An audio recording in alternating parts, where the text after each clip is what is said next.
Welcome to Nothing Is Real, a podcast about the Beatles. Everybody thinks they know the Beatles, but how much do we really know?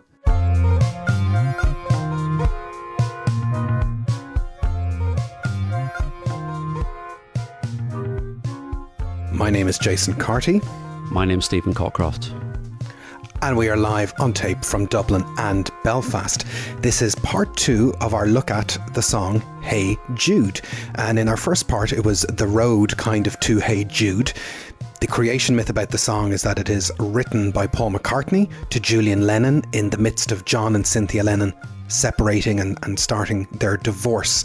And in the first part, we advise you to go back and listen to it, but we'd gotten to the point where John has hitched his wagon to Yoko, Team Yoko. And the question that we were looking at towards the end is, well, at what date and at which point in the time that happens does it become official common public knowledge? And the story so far is there's about a month between coming back from Rishikesh and John making two virgins and getting together with Yoko. And then there's about another month, which this is where we left it, which is things are a little bit up in the air. That's kind of fair to say? Yes, I'd like to say, first of all, I have no idea what the euphemism hitching one's wagon to the Yoko, oh no, whatever. Anyway, yes, that's where we left it. There's an awful lot of euphemisms being used in these episodes in replace of things like falling in love and other terms. Other things we can't bring ourselves to say. So where we left it, Cynthia has flown off to Italy in a reckless manner, I think, leaving John on his own, but not for long. So on the 18th of June, we mentioned that John and Yoko really do their first... No, we didn't. 15th of June. On the 15th of June, they plant their acorns at Coventry Cathedral, and I suppose that's a sort of artsy thing. That's a continuation of Yoko's art, so perhaps it didn't penetrate. Yeah, it kind of flies under the radar, and it could kind of be seen as, oh, John is supporting this artist, and okay, it's not totally explicit yet.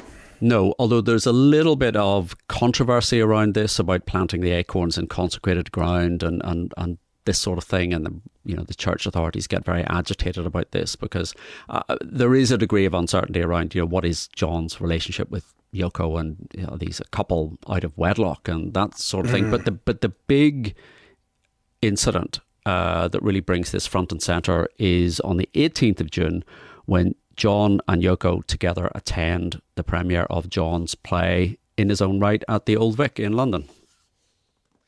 And they are very much attending that as a couple. It is obvious to the attended people gathered at the event, which includes George and Patty Harrison and Ringo Starr and Maureen.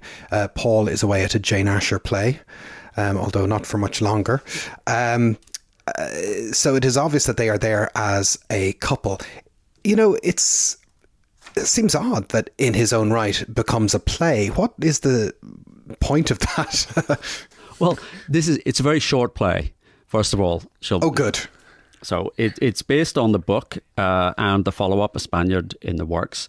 It features the central character, who's just called Me, and it's really a series of skits taken from the poems and writings. And this has really been developed by... I think the initial idea might have come from Victor Spinetti. Certainly he is working with John on this at the time. He is beside John giving interviews, and they're working on tape loops and things like that. But it's one of 3 plays that are put on across a single night. Laurence Olivier was behind this. So, it comes with very, very good, very legitimate. He's an actor, Jason. Oh, right. So he... It comes with good theatre credentials. Well, the Old Vic is a very nice... Have you ever been inside the Old Vic, Stephen?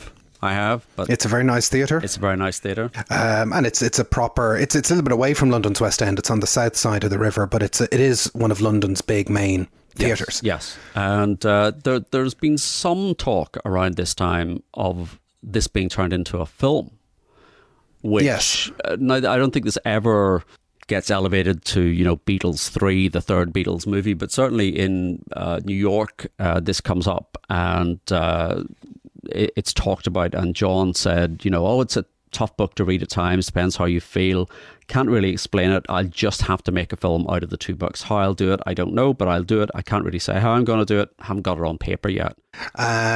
So yes, it's to read a description here. The play weaves the verse and prose into a picture of a boy growing up. On one side, it shows his television fixated family, the human vegetables. On the other side, the dreams and fantasies he uses to escape from them. It's like looking at the cliches of post-war Britain in a hall of mirrors provided by Lennon's warped language. This was the achievement of director Victor Spinetti. I can't imagine that was necessarily the plan when he wrote the book, that's what it was going to reflect. No, I don't think so. But you can see that Spinetti has pulled together various threads, the sort of anti-establishment aspect of the book, the lack of respect for authority, the wordplay and the humour. And Lennon has given an interview earlier in the month on the 6th of June with Victor Spinetti, and it goes out on the BBC, and the interviewer is Peter Lewis. And he talks about the phrase that you used previously, Brummer striving. This idea of a tedious life where you're just doing a job that you don't want to do, that you're just the inanity of modern life. And this is, I suppose, something that Lennon keeps coming back to. But there is an exchange at the end, and Lennon says, "The universal sorrow just hits you about once a week now, bang." And then you say, oh well. And then you're back to, well, get on with it, just get on with it. And they sort of laugh, and he says, well, there are laughs to compensate, because if there weren't, it would be very melancholy. And you think, is this an insight into his state of mind at the beginning of June 1968? It's a very striking phrase when he says, the universal sorrow hits you just once a week. I mean, it is the language of mental health and the language of depression, essentially, is what it sounds like.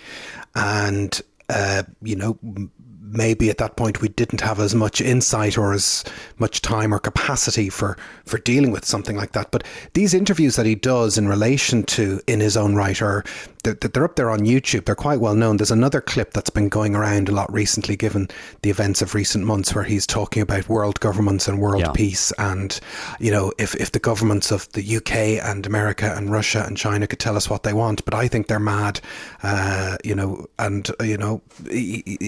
it's again another one of these steps towards what we might call 1969 John from John and Yoko, where he's finding this voice and sticking a flag in certain issues about himself and the world. I think that's it. It's about himself and the wider world. And these two things seem to be coming together. And this is a man whose marriage is breaking up. He's made a decision at this point. He's leaving his wife. He's leaving his child. This is echoes of his own upbringing.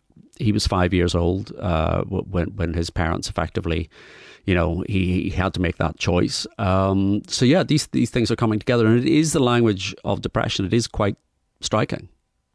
Yes, and as you said, the play itself is one of 3 one-act plays, and the other ones, pub quiz question, were called A Covent Garden Tragedy and An Unwarranted Intrusion, which had nothing to do with John's play. No. And I can't imagine that the tickets were being bought to see a Covent Garden Tragedy. One for a Covent Garden Tragedy, please. No. I don't think so. But the play opens on the 18th of June 1968, which is 1 month from what the date we mentioned in the previous episode of I'm on LSD and I'm Jesus Christ. Yeah. I'm going off to make 2 virgins. See you later. So, one thing that kind of comes back again and again, and we're obviously across a number of episodes, we're looking at the Brian era to the Alan Klein era, that it is impossible to predict what is going to be the state of affairs, say, in 5 weeks' time. Every 5 weeks, if you kind of cut through it, it's like, where are we at now? Okay. And 5 weeks later, it's different. And about 5 weeks later, it's different. That is the way of operation from mid-67 through to the end, essentially. And this is another version of that we're just 1 month on from, these events. And, we could argue that when he does come out on the 18th of June with Yoko, it doesn't really trigger an awful lot of goodwill from the press. No. There is a suggestion that this is really where the ill will towards Yoko begins at this point. I mean, they're basically yelling at him as he walks past, saying, where's your wife, Mr. Lennon? And he's very curtly saying, I don't know. So this is whether he likes it or not, he is announcing to the press, to the world, and to Cynthia, who is in Italy, I'm no longer married. Effectively, my marriage is over, and this is now who I'm with. And I suppose anybody looking at it, whether that's the press or Paul or anybody else in his orbit, they don't know if this is a permanent setup or is this, he's never gone public with one of his affairs before. So to that extent, it's different. But he has form. They all have form, with possible exception of Ringo at this point. Absolutely, they have form. And whether it was intentional or not, but the reality of what happens next is this goes not just to British newspapers, but to newspapers all around the world, including Italy. Yes, where Cynthia is on holiday with, her family and with Julian. And it's it's a bit of a coward's way out to, put your picture in the paper or know that your picture's going to end up in the paper. It's pretty brutal, I have to say. Yeah. And so this is seen in Italy. This doesn't pass Cynthia by. No. So she sees these headlines. She basically, I think, is unwell at the time, or because of this, or coincidentally, but she takes to her bed, and the next thing that happens is the person that you would want to turn up when you're on holiday with your mother and child and your let's all guess who it is. It's Magic Alex. Magic Alex, the anti-Mal Evans. The anti, that's very good. That's pretty much his role. He's the exact opposite. Mal will fix everything, and Magic Alex will. No. So he basically arrives to tell Cynthia, John is going to divorce you. He's going to take Julian. You're not going to have any money. It's over. And I mean, I wouldn't like to have to go and deliver that message to anybody, but Alex is up for it. Yeah, why does he do that himself? Is this another version of the story where Magic Alex is courting Cynthia, or is trying to be the shoulder to cry on, if you're being cynical about these things? If you're being completely cynical about this, heaven forbid, this allows John at a later date to point the finger at Cynthia and accuse Cynthia of adultery. Yeah. And he's effectively sort of pointing the finger at Alex and saying, well, of course you and Alex had an affair, so I'm going to divorce you on the grounds of adultery. And Cynthia in 2005 makes a statement. She said, it was almost collusion between Magic Alex and John and Yoko. They thought that I was going to be so frightened by the whole thing, but I knew it hadn't happened. I wasn't guilty. This is the adultery allegation. I was in Italy with my mother. There was no way that could have happened. I think there was a private detective around. The mere fact that Magic Alex arrived in Italy in the middle of the night without any prior knowledge of where I was staying made me extremely suspicious. Mm. One of the things here is that the people that run the hotel are called Bassanini, and there is a Roberto Bassanini who is the son of the people that run the hotel, and there is this suggestion that he and Cynthia might be having an affair. Right.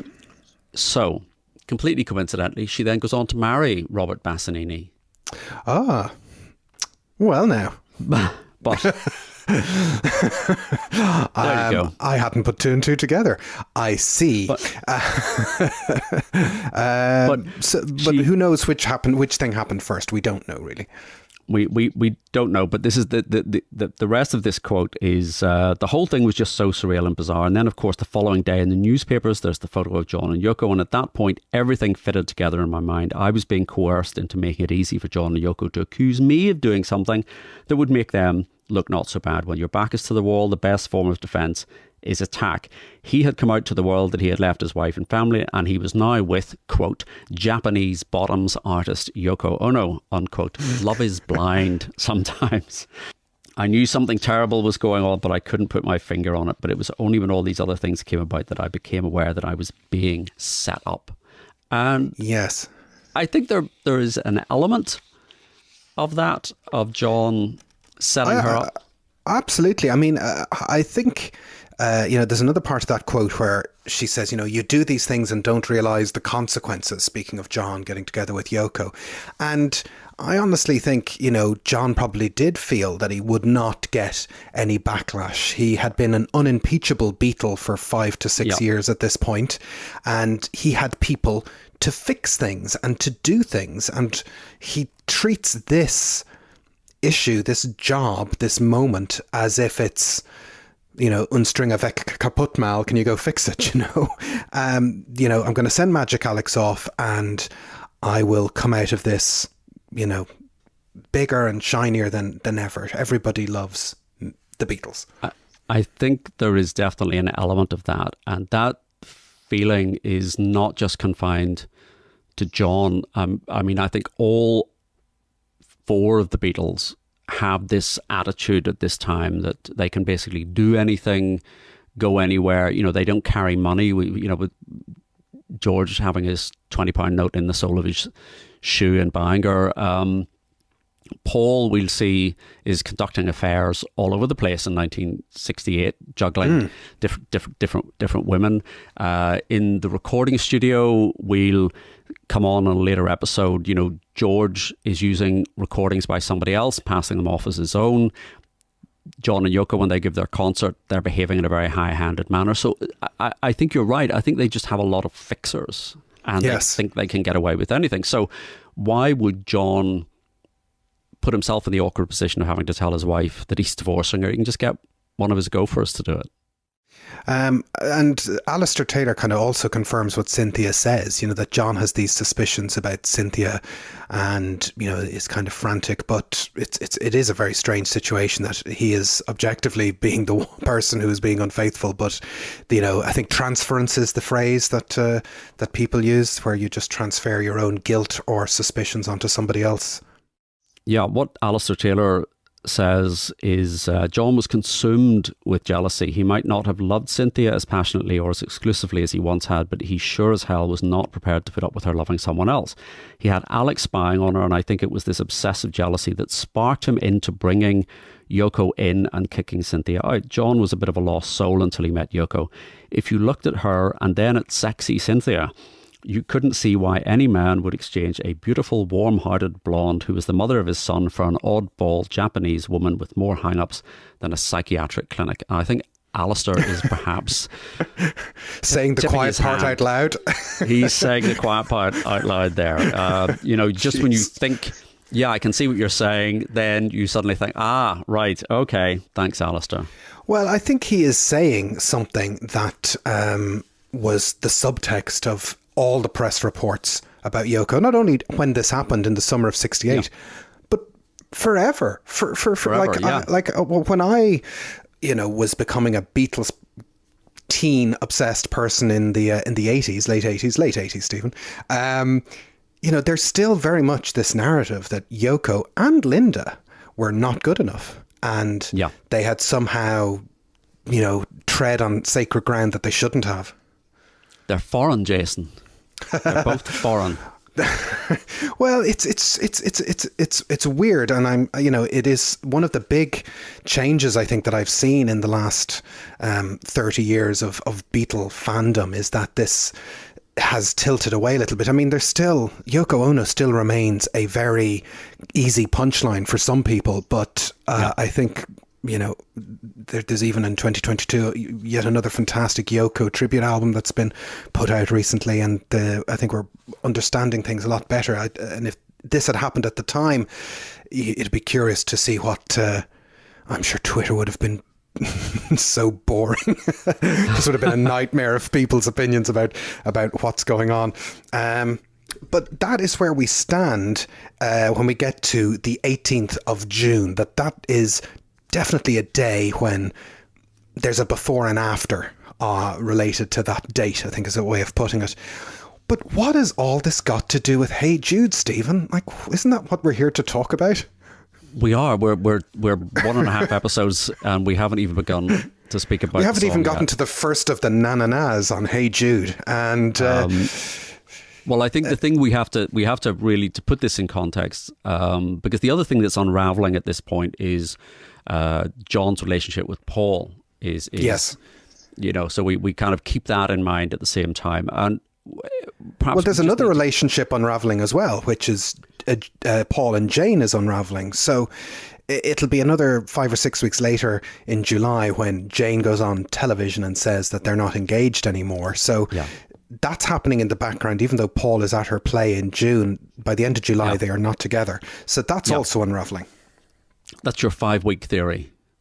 Every 5 weeks, it's just crazy. Upside down, you know? So the 18th of June is the day when John attends his play and he appears with Yoko. And June 1968 overall is a very busy month. You know, they have started recording the songs for the White Album. And after, one of the big questions that we've kind of talked about before is which was the day when Paul actually drives to see Cynthia and starts to get inspired to write this song, because that is the backbone of the story of Hey Jude. That's the date. Everybody wants to know what that date is. Well, we can whittle it down, because we know that Paul flies back to New York on the 20th of June, and then he flies on to a Capital Executive Conference in LA, where he's giving a little speech. I think that's the 22nd and 23rd, and this is where he and Linda, what was the phrase you used? This is where he hitches to Linda's wagon or something. He hitches to Linda's wagon because they always, got quite romantic and giggly apparently about LA, which is where they consummated their relationship. But so we know he's in LA, 22nd, 23rd, and then flies back from New York, getting back into London on the 26th. So he's not in the country between the 18th, 20th and the 26th. Yes. So that puts us into the last week in June. And when he comes back to London, there's music being recorded and songs being done. And it's possible, that they're doing White Album material. So my date that I'm going to put down is potentially June the 29th. Saturday, June the 29th, a weekend. There is no official Beatles business at play. I'm going to say, Stephen, I think that is potentially the date when Paul decides to drive out to see Cynthia. Do you think the Beatles do weekends? Well, one of the funny things about Get Back, and I know part of it was to do with union rules and they were filming and all the rest, but they took their weekends off right up until the last weekend, which they worked through. So they weren't always, it was common enough that they would keep their Saturdays free, So on the 26th, they're recording Everybody's Got Something to Hide Except for Me and My Monkey. Yeah. And on the 28th, they're recording Good Night, although that is just Ringo. But we know that John is there rehearsing. George might be shaking a shaker or something in the background. And it seems that Paul is there as well. Paul mentions in many years from now, he mentions watching, or he said, we were watching John rehearsing and taking Ringo through the song. We know that those sort of acoustic run through with John on acoustic guitar. So it seems to be that Paul is there watching John. And what is John? He's playing a lullaby for his son. Yes. So if we continue the thread of logic here, it's Friday the 28th of June. They are all in Abbey Road working on Good Night, a song by John for Julian. That might have planted a subconscious seed that you can write songs for Julian, maybe. Yeah, I think so. It's interesting to think, did Paul just spontaneously get up on the Saturday morning and think, I'm going to go and see Cynthia? Or did he have this in mind? For all that Paul and John are so tight, they've been to the States in the middle of May, literally 2 or 3 days before John and Yoko get together for the first time. This Yoko's arrival and elevation to the status of sort of official partner does seem to have blindsided Paul slightly. Yes. Now, Yoko has been sitting in on sessions for about 6 weeks at this point. She's been around, and what might have changed is that because of the events of the, going to the Old Vic on the 18th of June, is that Paul might suddenly realise this isn't a phase and this is a real thing. And, if he goes off to the States right after the Old Vic, tabloid exposure, so to speak, and he comes back, he's coming back a week later, more or less, from the Old Vic. And this is the news that it's John and Yoko. She has replaced his wife. You'd wonder, does he pick up the phone to Cynthia and say, I'll pop over at the weekend at some point? Possibly. Yeah, possibly. That fits my logic. No further questions. Okay, that's fine. So, Paul, again, if we think about what Paul's relationship with Cynthia was and had been at this point, she's been part of the Beatles social circle since before they were famous. In our bonus episode, we talked about the fact that Cynthia and Paul come into John's orbit more or less within, a week of each other? 10 days, certainly? Within a couple of weeks. John and Paul meet in July 57, and then John and Cynthia meet September, October 57, and Paul starts with the Quarrymen in October 57. So within the space of a few weeks, John goes from not knowing either of them to knowing both of them. So Cynthia isn't anybody who just, hitched their wagon at some point in the middle of Beatlemania. She is somebody who they go back with 11 years almost.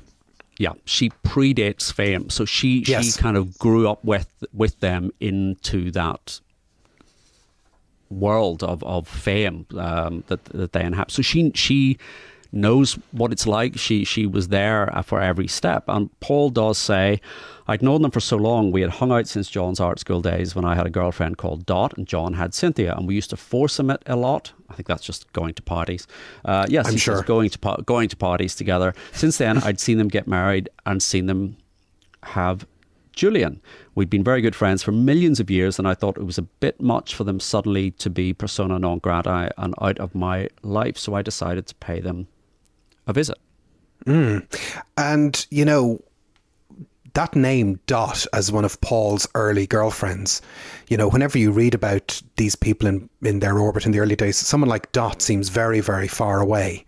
Yes. Yet Cynthia is as far away, but she doesn't feel as far away because she has been in the story. So that's how far back Cynthia goes, if that makes sense. Do you know what I mean? Yeah.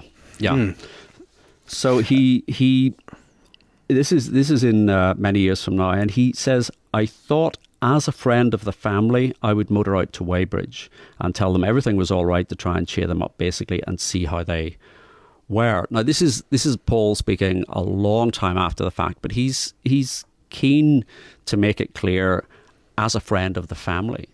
And I think that's interesting because George and Ringo, as far as I know, don't have much contact with Cynthia after John has set out his stall. He's made this declaration.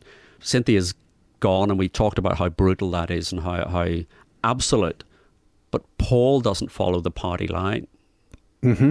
And he is saying, as a friend of the family. So he's making the point, I'm John's friend, but I'm a friend of the family. And what he also says kind of in that interview is that he was usually going out there to Weybridge to collaborate with John. And so there is a history there where he would jump in the car and go out to Weybridge, and automatically he would start thinking about, well, I'm going to meet up with John. I better get into songwriting mode or bring a few ideas or engage that part of my brain. So there might be almost an automatic nature to the fact that he's in a car driving to Weybridge and his muscle memory is saying, here's a new song, and that bit of his brain is being pumped at that point in time. Yes, I think that's it. I mean, he does say, I just started singing Hey Jules, don't make it bad, take a sad song, make it better. It was optimistic, a hopeful message for Julian. Come on, man, your parents got divorced. I know you're not happy, but you'll be okay. I eventually changed Jules to Jude. One of the characters in Oklahoma is called Jude, and I like the name. Oklahoma was never like this, Jason. Oh, press to play spin-off episode. I can feel it happening. It is, first of all, he's absolutely right. Jude is much better than Jules. scans much better and sounds much better. And I do like the fact that for such a personal song, he's willing to sacrifice the name Jules. It's like family, friends, in a crisis. I'm still going with the name that scans better, because he is right. And Cynthia has a very, shall we say, unique recollection of Paul's visit. I'm fascinated by this. By this quote. So we're going to need a side episode. I want to talk about this for 30 or 40 minutes. So this is taken from the Beatles Off the Record by Keith Badman, and she says, during the divorce proceedings, I was truly surprised when one afternoon Paul arrived on his own. I was touched by his obvious concern for our welfare, and even more moved when he presented me with a single red rose, accompanied by a jokey remark about our future. How about it, Sin? How about you and me getting married? We both laughed at the thought of the world's reaction to an announcement like that being let loose. On his journey down to visit Julian and I, Paul composed the beautiful song Hey Jude. He said it was for Julian. I will never forget Paul's gesture of care and concern in coming to see us. It made me feel important and loved, as opposed to feeling discarded and obsolete. Okay, shall we pick that apart a little bit? Yes. First of all, Paul is picking a side here, and I think this is the way John would see it. You know, it's in any breakup, in any divorce, there's always, you know, who gets what friend, who stays friendly with whom. John makes this declaration. George, Ringo, they have no further contact with Cynthia of any great degree. Paul, on the other hand, as soon as he comes back from America, his first free day, he goes off to see Cynthia. And I think that's interesting, that he is prepared to risk John's wrath or annoyance or anger, at whatever level we put it, that he is prepared to risk that to sort of go and visit the ex-wife. You think, well, why is that? Is that an indication that he doesn't approve? He doesn't. Yoko by this stage is in the room, literally in the room, making music with them. This is a new thing. Is it part of that? Is it a way of Paul signalling disapproval to John? That's the first. Well, point. I think that I really think it's kind of more of a part of fact-finding mission. I think he does care, and he does see what's going. You know, he would be worried about Cynthia and Julian. I'm not saying he doesn't care, but I think it is fact-finding where he's trying to say, well, what is the truth about this? Because you know, he knows John has been unfaithful over the years, and he's probably trying to figure out, well, what does this all mean? Is this the real deal? Is it really over? Kind of just to see the whites of their eyes, really, Cynthia and Julian, just to try and see what the setup is. So I don't think he's taking sides, because it's not like he goes out and visits her every week for the next 2 or 3 years. It seems to be painted, this story, as a one-off event.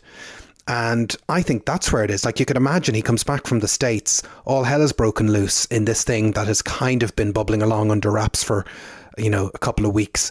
And he's like, yes, I will go out and say hello and I care for them and all the rest. But he also just wants to see what's going on and what's her side of the story.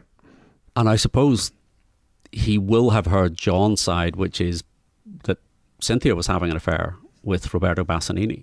Yeah. So there are the two sides. There are those two different narratives. The other thing that I don't think Paul has ever mentioned is that he takes her a big bunch of flowers. Sorry, no, he takes her not a big bunch of flowers.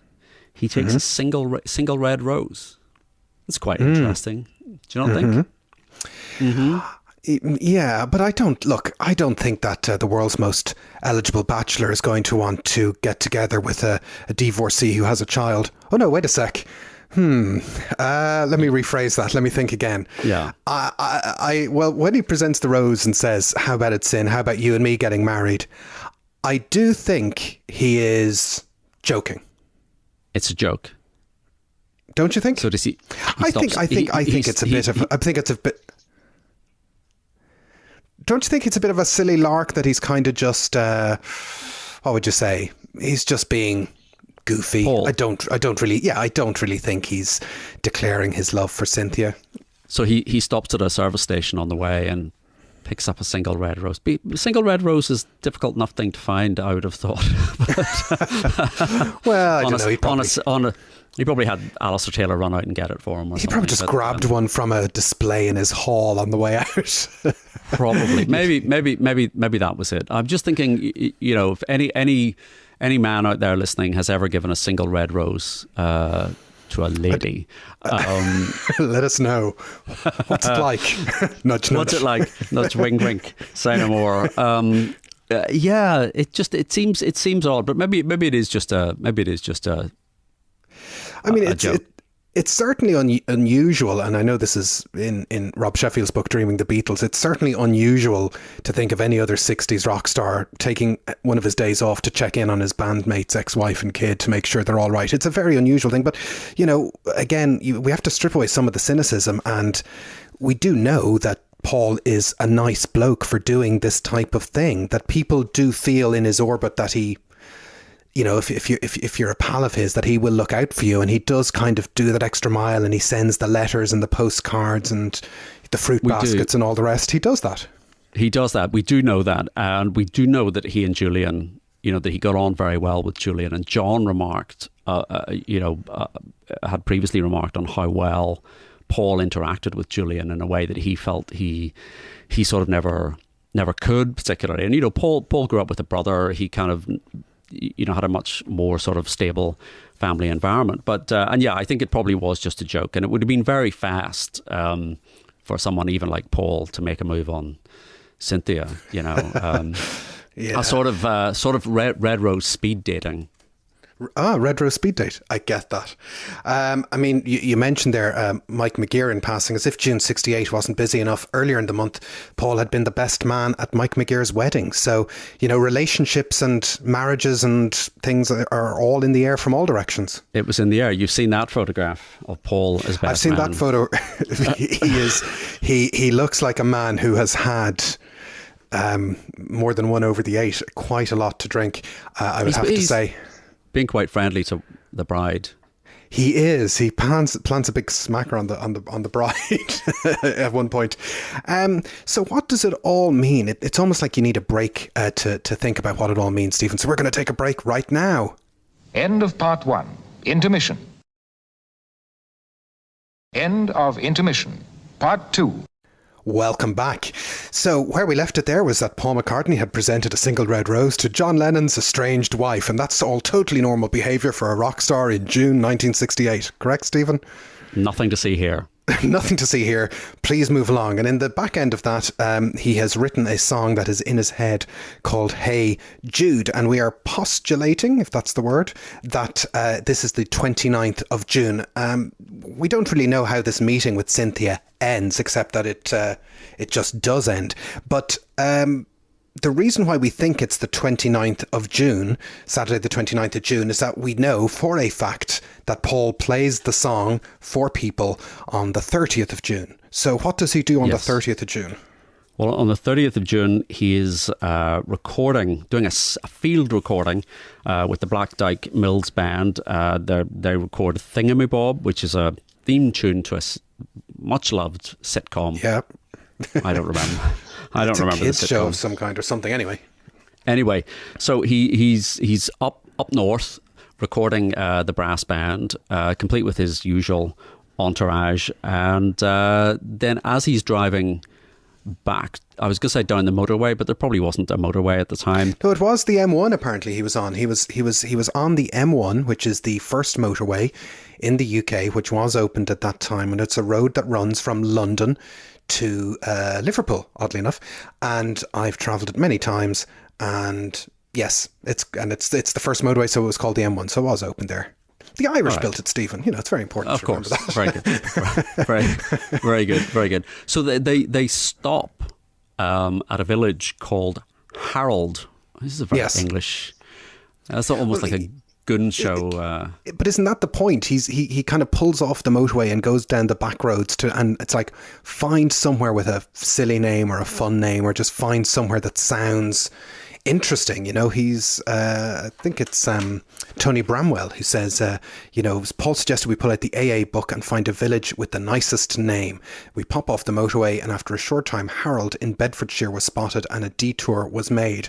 And that kind of larking is totally of the man who would be, that's the kind of stuff he tries to summon up when Wings are doing a university tour and all that kind of stuff. He loves that kind of honour thy error as a hidden intention, spontaneation type stuff. Yeah. It's very Paul. It's very Paul. It's very Paul. So basically everywhere is shut, as it should be on a Sunday. Playgrounds, everything. Everything. So they drove through the village. They meet someone cutting his hedge. It's so idyllic, And Ray Davies would have loved that. Loved it. It's the village green. Absolutely. And recognising Paul, this chap invites him into his home to have some tea and said the pub would be open short. It is crazy. It is crazy that Paul McCartney just rocks up in the village and you say, oh, come to my house for tea. Yep. Yeah. And Paul should have been wary about accepting an invitation from a stranger because Tony Bramwell says he was a dentist. We know what happens to dentists. What is it with dentists and the Beatles? They just weave in and out of that's a separate episode, the Beatles and teeth. Your wife would be thrilled if you just came in one Sunday and said, oh, have we got anything in the fridge? Paul McCartney and his entourage are here. Well, that has actually happened to me. It has not actually happened to me. I did once give a lift to a member of Suede. That was the most exciting thing that's possibly ever happened. But yeah, he goes down to the pub and the pub fills up. So he goes back to the dentist's house a second time, has a bit more wine, and then goes back to a lock-in in the pub. And that's when the music really kicks in. Isn't that right? Yeah, so it said, we were then told that the pub had been cleared of all but the real locals and we were invited back for a quiet drink after hours. Paul was pretty swiftly sat at a piano and played a selection of standards and Beatles classics as the locals sang along. This is like the James Paul McCartney special where they all sing along in a pub. Yeah, and one of the songs he sings is a little tune called Hey Jude. Yes. So, I have to say, I would have paid good money to be there.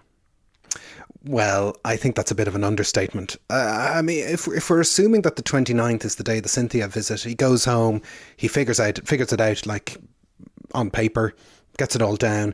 And what I like about this story is it's got, remnants of the old Yesterday story. So the story of Yesterday, I don't know if you've heard this, Stephen, is that Paul had the song in a dream and it was called Scrambled Eggs. And don't give the ending away. And oh my baby, how I love your legs. Save it for a future episode. And he spends a period of time after dreaming this song and writing this song, playing it for people because I think he knows that it's a little bit of a cut above.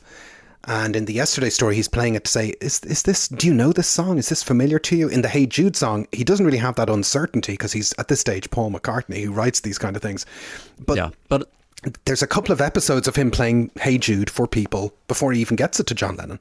Yes, because, I suppose it's the same way with Yesterday. He was playing that just to check that nobody could make the link to the Nat King Cole song that he lifted it from. But anyway. Shh, don't mention it. Don't mention your name, Pike. But yeah, he does seem to play this song to a lot of people, both before he records it and we'll come on after he records it. But so should we talk about your favourite group? Well, just before we do that, they do drunkenly drive away from Harold at 3 a.m, which I find, quite 60s, the bit of drunk driving.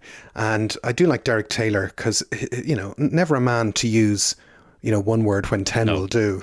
He talks about how, this Harold was the village we were supposed to have fought the world wars to defend, for which we would be expected to fight the third when told to, but won't. It was a miniver hamlet on the ooze, and there were notices telling of the fate next Saturday on a war memorial which made me weep. Thrushes and blackbirds sang, and swallows dived into thatches, and a little old mower wheezed as we walked. It sounds like the opening of that Genesis song. As we walked down the only street there was, past the inn which was closed, and the church which was open, nodding to a sandy man with a 1930s moustache and khaki shorts as he clipped his hedge and stared at these city people with funny hair and clothes. Good old Derek Taylor.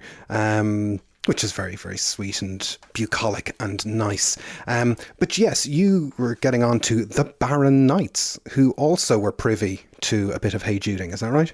This is your favourite band, I believe? They're not my favourite band. By the way, have you read Pete Fides's book, Broken Greek? Yes. Yes, I have read that. He has a childhood where he is, like all odd childhood obsessions, obsessed with the Barron Knights. And the Barron Knights, for people, like I remember them when I was a kid. At that time, they kind of started off in the early 60s as a regular kind of beat group, but they evolved into this, what would you call a parody group? They were like... Yeah. I know I'm going to watch your eyebrows raise as I say this. They were like a bad version of Weird Al, I think, like a UK version in the 70s,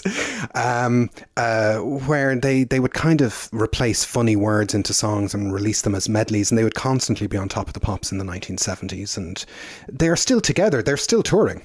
I do remember, oh, please God, no. I do remember having a couple of their singles lying around the house when I was a kid. Yeah, they were the kind of thing that kids would sort of gravitate to, and they'd be always on kind of BBC Saturday evening TV, I think, in the early 80s, ploughing their wares. And they're not your favourite group? They're not my favourite. Perhaps I'm just confusing you and Pete Fides. It's an easy mistake to make. It is. Yes. It's a great book, by the way, Broken Greek, well worth reading. But the Barron Knights... the Barron Knights is a pun. This didn't dawn on me for years and years and years. No? It's a pun? Is it a pun that you've made up, Jason? No, it's a pun as in the Barron Knights, as in Barron, Barren, Knights, Night, nights you spend on your own without a partner. I see. The Barron Knights. Right. Gosh, okay. Is that just me? Is that news to many other people? No, that's it. So I'm just gonna file that in the file marked Men Love Avenue. Men Love Avenue, the Barron Knights. It makes sense. But the Barron Knights get a blast of this as well, of Hey Jude. They do indeed, and we have to give a shout out to a friend of the show, David Chandler. Hi, Dave, who did the research for this. I mentioned to him about Paul playing this for people, and he said, "Oh, the Barron Knights, when would that have been?" And he came back and had sourced this. So this is Dave's research. So this is from November 2020. Okay. This is from Pete Peanut Langford. He's the UK equivalent of Weird Al. The Beatles were in the studio next door, and Paul asked if we wanted to hear the song he'd just written. I said, "Can you hurry up? Please, Paul, we've only got half an hour left." It was Hey Jude. We were the first outside the band to hear it, apart from everybody in the pub, obviously. Yes. It didn't. Yeah. He says it didn't blow us away, but then it didn't have any strings or anything. It was just Paul on an acoustic guitar. I introduced him to our session player, a guy called Reg Dwight. So this is we all know who Reg Dwight is. This is the day that Paul met Reg. Reg, Elton John, folks. As in Reg Strikes Back, the best Elton John album. The Barron Knights had toured with the Fab Four twice, and Brian Epstein saw them in 1963. And so, yeah, they'd come up through the ranks of Hamburg and supports and package tours and all the rest. And they were pretty big, even though they were a novelty act. They were selling out theatres all across the UK at that time. They were a serious concern. Yeah. So he said the Beatles were so lovely and friendly. Paul was like your next door neighbour. George was very quiet. I think he's seen A Hard Day's Night. He was just the kindest guy. Ringo they all was lived in houses, I remember. They went in 4 different doors, but it was one big building on the inside. Ringo was the comedian, always funny, and John was sarcastic, but in the nicest way. He was always playing pranks. There you go. Playing pranks, yes. On tour, we had to finish our set in a blackout. We'd whip off our guitars and run off the stage, and the lights would come back on to reveal the Beatles. Only John grabbed Butch Baker, our lead guitarist, so when the lights came on, he was still holding him and laughing his head off. What larks. What hilarious larks. Imagine. Hilarious. They didn't even TikTok it as a prank. There's another band that apparently heard a rendition of Hey Jude, but this doesn't really fit the timeline particularly, which is the Bonzo Dog, open brackets, Doodah, close brackets band. Yes. Is the box set out yet? The box set is not out yet, but we are told it. There was, I think, a little line in Mojo that says one of these kind of 50 CD Bonzo box sets is on the way. It's coming. It's coming. It is happening. Yeah. So this again, we know that Paul produced "I'm the Urban Spaceman," which is a Neil Innes song for the Bonzos. Paul acted as the producer. He was credited as Apollo C. Vermouth. So unless you're Gus Dudgeon, who says that he produced the single, but essentially Paul arrives at Chapel Studios where the Bonzos are recording, immediately sits down at the piano and plays Hey Jude, which he'd just finished writing. Now, the biography of the Bonzos places this in March 1968, but that cannot obviously be Doesn't right. make So this, sense, this yeah. must be into June or July of 1968. The Bonzos played their own instruments on the record that we were making, but McCartney allowed them to keep his ukulele track on the final version of the single. So he's literally just in there larking around and playing on the single. The timeline for that's a little bit uncertain, but Paul is a fan of the Bonzos, and obviously they had already been in Magical Mystery Tour. There's also Ron Griffith of the Ivy/Badfinger says that on one of their first days in the studio, McCartney wanders in and gives them a full concert rendition of Hey Jude. He's not shy, is he? He's not shy. He's playing this to everybody. Yeah. You know, to be fair, if I had written Hey Jude, I would be playing it to everybody as well. I think it's absolutely I think it's absolutely understandable, and you know, there's an awful lot of songs circulating at this time. You know, as we've said before, they'd been in India, they've done the Esher demos right at the end of May. You know, they are swimming in songs, and yet this song appears, and you know, he's not performing these other songs for people. He's performing this song as soon as it's hot off the skillet. And it's, you know, obviously Paul's talent is huge for writing songs, but he also has a talent for realizing this is a different song. This is a different category of song. But the one person he needs to play it for is John. And so there's an accepted story, or is there not, that John and Yoko move in with Paul? Is this when that happens, or this is when this happens? So immediately after the split, Paul lets John and Yoko stay in Cavendish Avenue, and this is the period when there's this slightly unsavoury story about John finding a note that Paul had written. And presumably left to be found, and this is repeated in a couple of places. So Pete Doggett repeats the story in his book "You Never Give Me Your Money," but it seems to originate with Francie Schwartz, who was Paul's girlfriend at the time. Yes, she wrote a terrible. I mean, it's a shockingly awful book, and she seems to be the only source for this story. And she says that, I think when Paul was out, John finds a note, and the note supposedly says, "You and your Jap tart think you're hot shit." And you think, John not happy with this? Well, it's a bit of an, you know, if you take the story as being true, it's not really very nice, and I could understand why you mightn't find it particularly funny. But is it true or is it not? We don't know. As you say, Francie Schwartz is, you know, for those who don't know her, she is briefly Paul's squeeze, another euphemism, for a period of time in mid-1968. And it seems to be that she is the woman who essentially Jane Asher breaks everything off when Francie Schwartz is in the picture. But she is kind of gone by the end of 68. But she is around with Paul for a short period of time. Yes, so Jane Asher is Paul's fiancée. Francie Schwartz is Paul's English girlfriend. Linda Eastman is Paul's American girlfriend. Just so that we... so she purports to be writing this as an eyewitness account, but that doesn't sound like an English phrase. That sounds like an American phrase, the way that's written. Yeah, the phrase shit doesn't sound like a Yeah. like a UK based idiom for 1968. We could be wrong. But most tellingly, John has never mentioned this. Yoko has never mentioned it. Not even in John's 1970 Rolling Stone interview when he's saying, the other Beatles were casting dirty looks at Yoko, etc., etc. You would think that if this actually happened, that's the place where it would be mentioned, and it isn't mentioned. And I think I'm pretty confident that it didn't happen. Yeah, I mean, John doesn't forget a grudge or a slight, and John and Yoko have never mentioned it. And it's worth saying, I know you're saying that Francie Schwartz is his British girlfriend, but she's based in Britain, but she is American. She's herself. American. She's American. It's worth pointing that out. So we think it's towards the end of July, maybe the 26th of July, when McCartney presents Hey Jude to Lennon.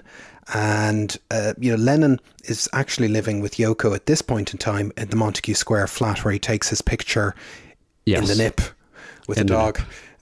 So they're visiting him in Cavendish, although John mentions that there might be a demo tape, or he might have been given a demo of it. Yeah, Paul talks about playing it in person, on the piano, but John mentions the demo tape in 1968, so it's a fairly contemporary reference. He said, when Paul first sang Hey Jude to me, or played me the little tape he's made of it. So John seems to be a little confused. He talks about playing it, but then he does mention a tape. I'm not aware that a tape has ever surfaced. No. It's one way or the other. Either way, the bottom line is that Paul is presenting the song to John, and we might as well just tell the story. The story.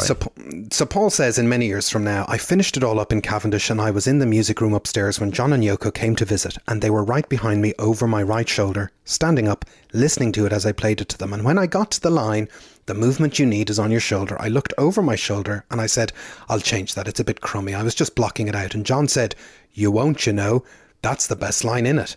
That's collaboration. When someone's that firm about a line that you're going to junk, and he said, no, keep it in. So of course you love that line twice as much because it's a little stray, it's a little mutt that you were about to put down, and it was reprieved, and so it's more beautiful than ever.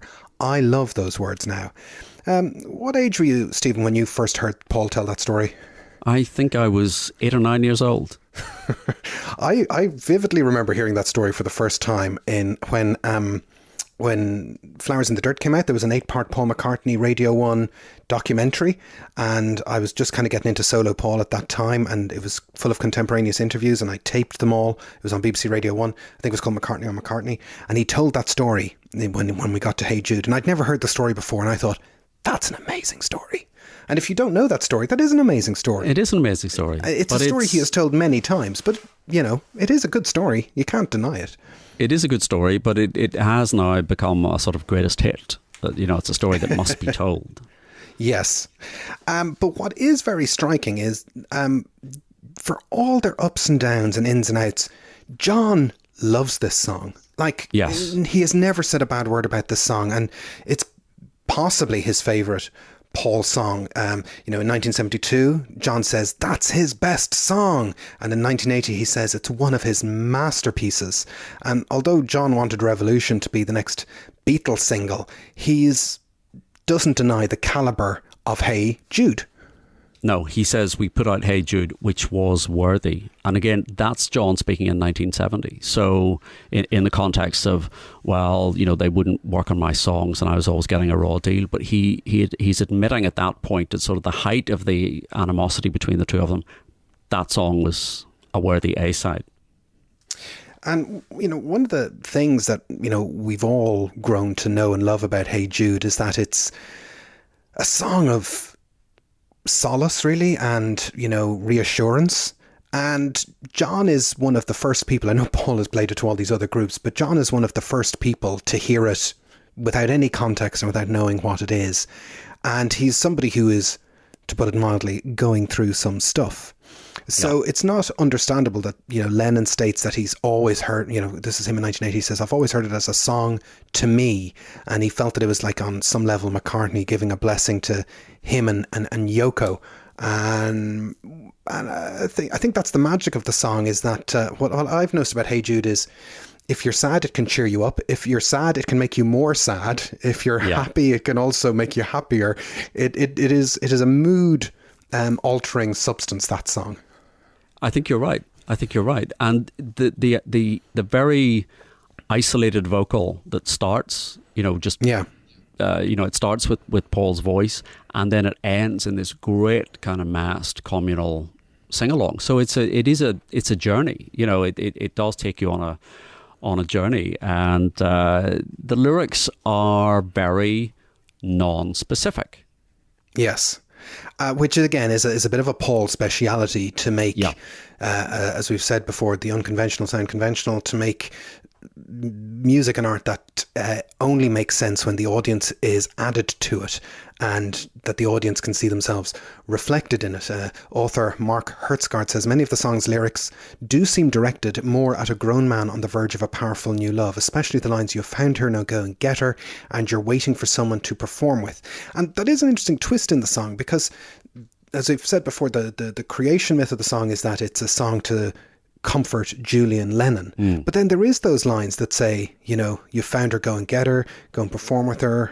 So although it is a song of solace, it does sort of sound as a song of advice. Go off and love that person, be with that person, is another kind of theme of the song. Yeah. If we look at the original lyrics, there's a slight change there. So the lyric sheet is in the 50th anniversary Super Deluxe edition of the White Album, and there are two interesting things. One, it was written on the back of a sheet of paper that had the finished lyrics to "While My Guitar Gently Weeps." So just some old scrap of useless paper that Paul You using this, George? Thanks. Yeah. Yeah. But the lyrics are essentially the same as appear on the finished recording, except for the line where he sings, "She has found you," instead of "You have found her." Mm-hmm. So that I think is an interesting turnaround. Yes.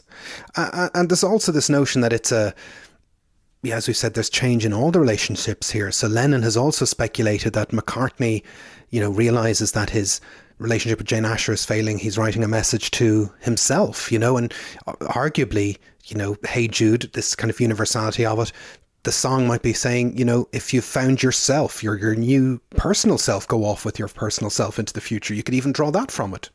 Yeah. And I do think we need to bear in mind, as you say, that he is breaking up a long-term relationship with Jane Asher, and is in a sort of transitional period.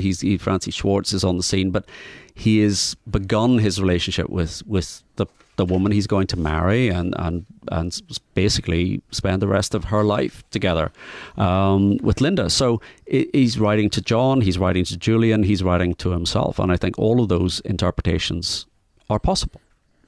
And it is interesting to look at Paul and Jane's split and put it up against John and Cynthia's split, which is John and Cynthia, as we've been talking about, is a big, controversial, tabloid based. Yeah, it's a bit of a disaster, really, from a public relations point of view. Whereas Paul and Jane's split, Jane goes on to, Simon D's talk show D Time, and says, well, we're not together anymore, and maybe, we'll meet up in our 70s as childhood sweethearts and rekindle our romance. It's all very neat, very organised, very Paul, really. It's very Paul, and it's very Jane. Yes, and Jane Asher is magnificent. She has never given any interviews, never spoken since that Simon D interview about any of her time with Paul McCartney. I think Mark Lewison has said she is the one person he would love to interview, but she has been pretty tight-lipped about all of those years. I mean, I think even in the midst of that breakup and the shock that must have been to her, there is a kind of dignity to the way Jane handled the whole thing, and continues to handle it. And it's a very striking contrast with the wall-to-wall press coverage of John's split from Cynthia. So the time comes then for the Beatles to actually get the song made. The last thing they do towards the end of July, on the 28th of July, is the Mad Day Out. They have this very famous day where they go all around London taking lots of photographs. So if you're trying to place where Hey Jude lands in the middle of this, on the 28th of July, Don McCullum takes the Beatles all around London with some other photographers, and they take these fantastic series of pictures of the Beatles that we all know and love, and that happens on the 28th of July. And we could probably even do a travelogue episode on that in the future, I think. I think if we do that this July, there are 7 locations and we can just broadcast live from each location. That would be good. Would that be a good podcast? Well, we're standing here, and then the next part, well, we're standing here now. And so that brings us to the best date, the 29th of July, 1968, where the Beatles decide to start rehearsing the song. But that is where we're going to leave it, everybody. It's a long road to actually get to Hey Jude. They haven't recorded a note yet, and we're 3 episodes in. They haven't recorded a note yet, so maybe by the time we get to episode 7, Hey Jude will be in a shop. Who knows? But that is the road, the next part of the road of the song being created and being brought to John and being brought to the Beatles. And next it needs to be brought to the world. But that is for part 3 on our look at the song Hey Jude. There's a lot in it, isn't there, Stephen? There's quite a lot in it. I thought we weren't going to get an episode out of this. There's quite a lot in it. It's like the Snickers of podcasts episodes, the Hey Jude episode. And we're not sponsored. But we remain available to discuss all of this in all the usual places. We're on Twitter at BeatlesPod, the Nothing's Real Facebook group that Stephen manages. Join 6,000 other people to chat about the Beatles. The website where we keep it all together, nothingisrealpod.com. And you can go onto the website and look at our Acast Plus tier, a whole other weird and wonderful world of Nothing Is Real episodes. You can have myself and Stephen and Luke Haynes talking about Dark Horse, you know, the great George Harrison album. Great album. And there's also parallel episodes to go with these Hey Jude episodes, particularly the history of John and Cynthia Lennon. But for now, my name is Jason Carty. My name is Stephen Cockcroft. And this has been Nothing Is Real. Thanks for listening.